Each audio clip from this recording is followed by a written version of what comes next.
अस्सलामुअलैकुम वरहमतुल्लाहि वबरकातुहू। कैसे हैं सब? उम्मीद करता हूँ कि आप सब खैरियत से होंगे। आज की इस वीडियो में हम बात करेंगे मिड टर्म के जो आपके एग्ज़ाम्स शुरू हो रहे हैं जनवरी में, उसकी एग्ज़ाम प्रिपरेशन टिप्स के हवाले से कुछ चीज़ें मैं आपको बताऊँगा। इंशाल्लाह अगर आपने उसमें अमल किया तो आप अच्छे नंबर मिड टर्म में जो है वो हासिल कर सकते हैं। ठीक है? इससे पहले अगर मेरे आपने चैनल को सब्सक्राइब नहीं किया तो मेरे चैनल को सब्सक्राइब कर लें, क्योंकि यहाँ पर आपको ऑनलाइन अर्निंग से related videos and virtual university से रिलेटेड वीडियोज़ जो है वो आपको यहाँ पे मिलेंगी और 100% ट्रू मिलेंगी। ठीक है? बहुत दिनों से मैंने वीडियो को अपलोड नहीं किया अपने इस चैनल पर, बिकॉज़ कुछ रीज़न्स थी जिसकी बिना पर मैं वीडियोज़ जो है वो अपने चैनल पर अपलोड नहीं कर सका। एक्टिव नहीं था चैनल पर और व्हाट्सएप ग्रुप में भी अपने एक्टिव नहीं था। इंशाल्लाह आज के बाद से इंशाल्लाह रोज़ की एक वीडियो मैं अपने चैनल पर अपलोड किया करूँगा और आप सबकी हेल्प भी किया करूँगा। उम्मीद करता हूँ कि आप मेरे व्हाट्सएप ग्रुप में ऐड होंगे। अगर नहीं ऐड तो मैं अपनी इस वीडियो की डिस्क्रिप्शन में लिंक दे रहा हूँ अपने व्हाट्सएप ग्रुप का, उसको ज्वाइन करें और फ़ायदा हासिल करें। एग्ज़ाम प्रिपरेशन ट्रिप के हवाले से देखें, अगर हम बात करें प्रीवियसली जो है वो यही ट्रेंड चलता आ रहा है वीयू का, कि पास्ट पेपर्स हम कर लेते थे और पास हो जाते थे। एमसीक्यूज़ में हम रिलाई करते थे, एमसीक्यूज़ करके हम पास हो जाते थे और सब्जेक्टिव में हम चाहे जो कुछ भी थोड़ा लिख के आ जाए तो वो वर्चुअल यूनिवर्सिटी उसके हमें नंबर दे देती थी और हम इवन के अच्छे सीजीपीए से जो है वो पास हो जाते थे। लेकिन अब वीयू ने ट्रेंड जो है वो चेंज कर दिया है। अब आपको मेहनत करने की ज़रूरत है। ठीक है? अभी आपने लास्ट टाइम जैसे देखा है कि रिज़ल्ट जो है वो बहुत बुरा आया है। स्प्रिंग का अगर आप रिज़ल्ट देख लें तो बहुत बुरा रिज़ल्ट आया है स्टूडेंट्स का। इवन के सारे सब्जेक्ट्स में लोगों की सप्लियाँ आई हैं, सिर्फ इस बिना पर क्योंकि उन्होंने जो है वो एमसीक्यूज़ पे रिलाई किया हुआ था। और एमसीक्यूज़ भी मैंने आपको पुरानी वीडियोज़ में बताया है कि आप उसको एक दफ़ा ज़रूर कन्फर्म कर लिया करें अपने हैंडआउट से, क्योंकि एमसीक्यूज़ के भी बहुत सारे क्वेश्चंस ऐसे होते हैं एमसीक्यूज़ वाले भी जिनका आंसर जो है वो गलत लगा हुआ होता है। तो आप उसको एक दफ़ा वेरीफाई अपने हैंडआउट से ज़रूर कर लिया करें। ठीक है? अभी भी मैं आपको इस दफ़ा फ़ॉल 2022 की बताऊँ तो देखें, एमसीक्यूज़ तो आपने करने हैं। पास्ट पेपर्स में से एमसीक्यूज़ तो आपने मस्ट करने हैं, क्योंकि 40 मार्क्स के एमसीक्यूज़ होंगे। अगर आप एमसीक्यूज़ कर लें, देखिए 40 में से अगर 20 मार्क्स के भी एमसीक्यूज़ अगर आपके पास्ट पेपर्स में से आ जाते हैं तो इट्स ह्यूज नंबर्स, ये बहुत ज़्यादा नंबर हैं।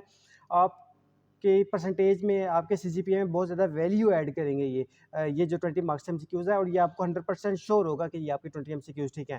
बाकी के जो 20 एमसीक्यूज़ हैं, मतलब 40 मार्क्स से आपके 40 मार्क्स के आपके एमसीक्यूज़ होंगे, तो फिर बाकी के जो 20 मार्क्स के एमसीक्यूज़ है वो नहीं 40 नहीं, सॉरी 20 मार्क्स के आपके एमसीक्यूज़ होंगे। हाँ, 20 मार्क्स के एमसीक्यूज़ होंगे, 20 मार्क्स का आपका जो है वो सब्जेक्टिव होगा। ठीक है?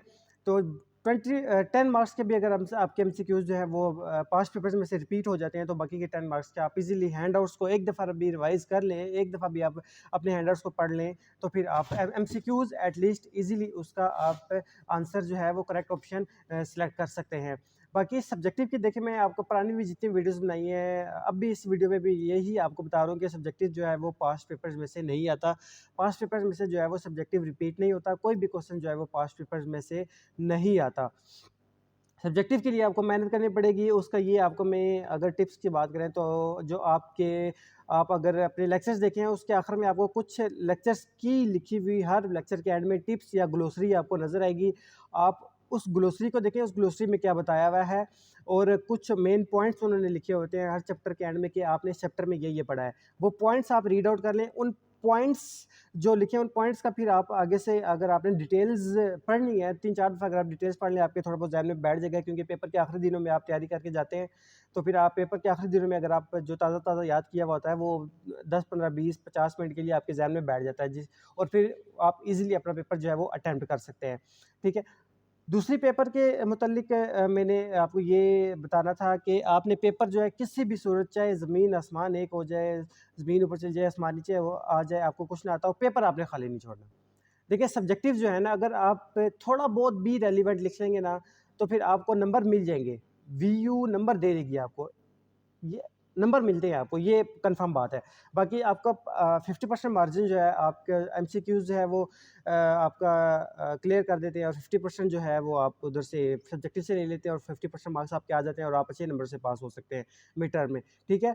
बाकी 20 मार्क्स का आपको पता है कि आपने 20% मार्क्स लाज़मी लेने हैं। अगर आप फाइनल टर्म के लिए क्वालीफाई करना चाहते हैं, फाइनल टर्म का एग्ज़ाम देना चाहते हैं, तो उसके लिए आपको 20% मार्क्स अपने वर्क सेमेस्टर में लाज़मी लेने हैं। हाँ, अगर आपको ये एक फ़ायदा है, जीडीबीज़ का, क्विज़ेज़ का और असाइनमेंट्स का आपको बहुत ज़्यादा फ़ायदा है क्योंकि ये 20% मार्क्स जो आपने लेने हैं फाइनल टर्म क्वालिफाई करने के लिए, इसमें असाइनमेंट, जीडीबीज और क्विज ये तीनों ऐड हैं। अगर आपके मिड टर्म में मार्क्स कम आ जाते हैं, फिर आप वीयू जो है आपके असाइनमेंट्स, क्विजीज और जीडीबीज के मार्क्स ऐड करके, तो फिर आपके 20% मार्क्स तो बहुत ईजी हैं, आप इजीली ले सकते हैं।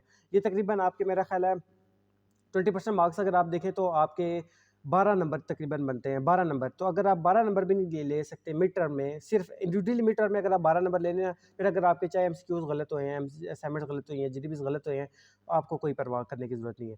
ठीक है, टिप्स मैंने आपको दे दी हैं। पेपर आपने खाली नहीं छोड़ना, चाहे आपको ना भी आता हो, पेपर में आपने ज़रूर लिख के आना है। हर लेक्चर के एंड में आपको ग्लॉसरी नज़र आएगी, टिप्स नज़र आएगी, कुछ इंपॉर्टेंट पॉइंट्स नज़र आएंगे, वो आपने रीड आउट करने हैं, उसकी डिटेल्स भी पीछे चैप्टर से पढ़नी है। डेफिनेशंस जो हैं वो आपने नहीं छोड़नी। हाँ, डिटेल नहीं पढ़ते, नो इशू, डेफिनेशंस आपने नहीं छोड़नी। और जो सीएस के स्टूडेंट है, कंप्यूटर साइंस के उनके प्रोग्राम्स आते हैं, प्रोग्राम्स की आपने एटलीस्ट हेडर, उनका हेडर जो हो गया, उनकी हेडर फाइल्स, उनका जो मिड में थोड़ा बहुत जहाँ पे लूप्स लगाते हैं, वो अगर आपको लॉजिक नहीं भी आती तो एटलीस्ट आपने प्रोग्राम आपने ज़रूर करके आना, 1-2 नंबर आपके वहाँ से ईजिली आ जाएंगे। ठीक है, एमसीक्यूज़ के आपने इस दफ़ा वीयू स्ट्रिक्ट मार्किंग करेगी, लेकिन आपने टेंशन नहीं लेनी स्ट्रिक्ट मार्किंग की। अगर आपकी तैयारी होगी तो वीयू कौन से स्ट्रिक्ट, एमसीक्यूज़ में कौन सी स्ट्रिक्ट मार्किंग होती है, कोई स्ट्रिक्ट मार्किंग नहीं होती। ठीक है, बाकी उम्मीद करता हूँ कि ये वीडियो आपके लिए हेल्पफुल होगी। अगर आपको कोई क्वेश्चन है, माइंड में कोई चीज़ पूछना चाहते हैं, तो आप मेरे से पूछ सकते हैं। थैंक यू, अल्लाह हाफ़िज़।